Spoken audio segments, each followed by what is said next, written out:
Iran has launched a large-scale aerial assault targeting Israel, marking one of the most serious escalations between the two nations in recent memory.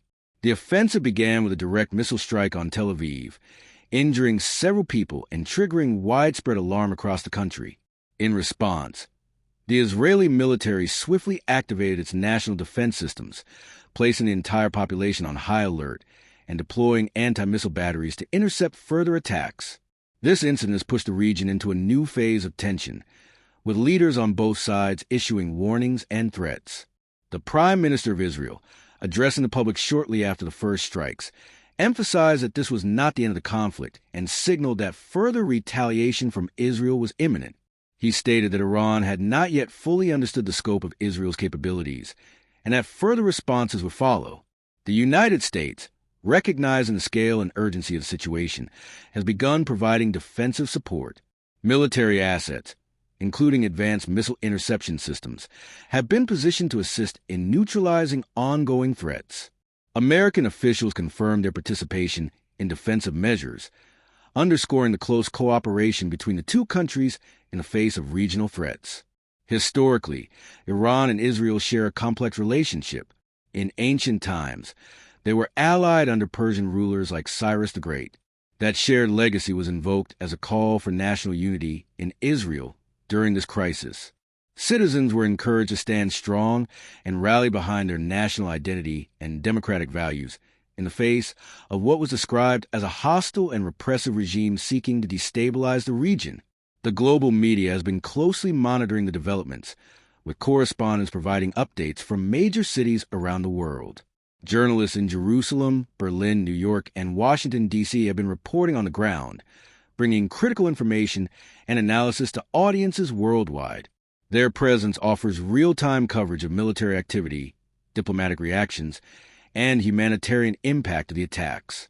In Jerusalem, reporters describe a night marked by sirens, loud explosions, and widespread fear. Air raid alerts forced civilians and journalists alike to take cover in bomb shelters as missiles flew overhead.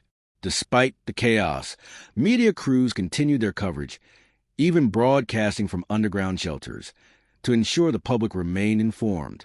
In Tel Aviv and other cities, air defense systems were seen in action as they attempted to intercept waves of incoming missiles. Initial reports from Israel's emergency services confirmed a growing number of casualties. Hospitals and medical response teams worked tirelessly to care for the wounded.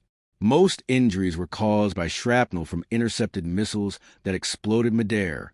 Damaged buildings and vehicles, as well as scattered debris, were reported in urban areas like Tel Aviv and Ramat Gan.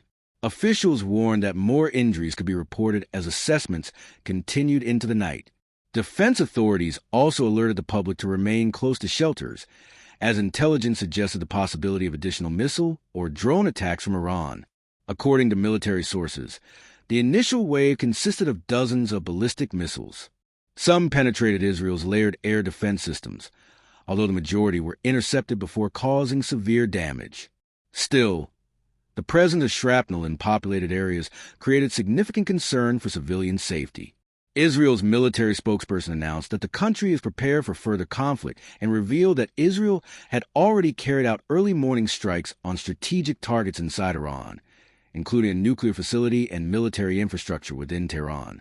These actions signaled Israel's intent to respond forcefully and proactively to threats against its sovereignty. Meanwhile, international efforts to manage the crisis intensified. Senior officials in Washington confirmed that American defense systems were actively involved in intercepting Iranian missiles.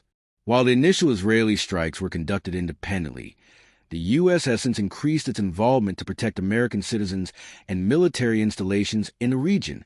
Diplomatic communication also played a key role.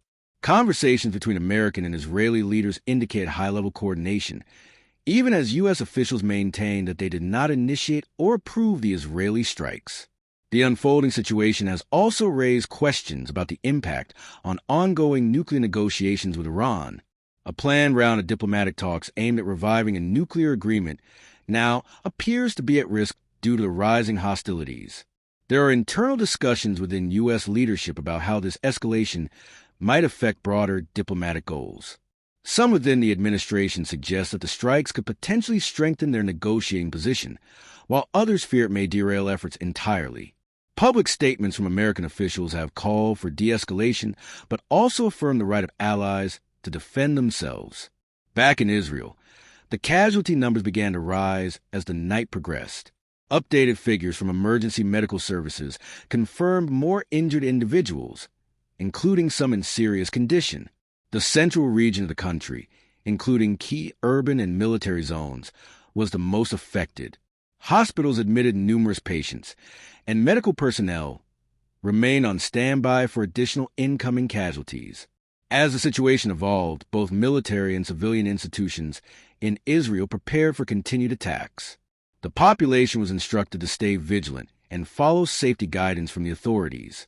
With multiple waves of missile attacks already recorded, the possibility of more strikes in the coming hours and days loomed large. This conflict represents not only a military confrontation, but also a significant test of regional alliances, diplomatic resilience, and the international community's ability to prevent broader war. As tensions rise, all eyes are on the decisions made in the next 24 to 48 hours, which may shape the course of the Middle East for years to come. The international response remains crucial as leaders weigh the risk of escalation against the urgent need to contain the violence. With regional stability hanging in the balance, world powers must consider the consequences of both action and inaction. What unfolds next will depend on a complex interplay of military decisions, diplomatic moves, and public sentiment on both sides of the conflict.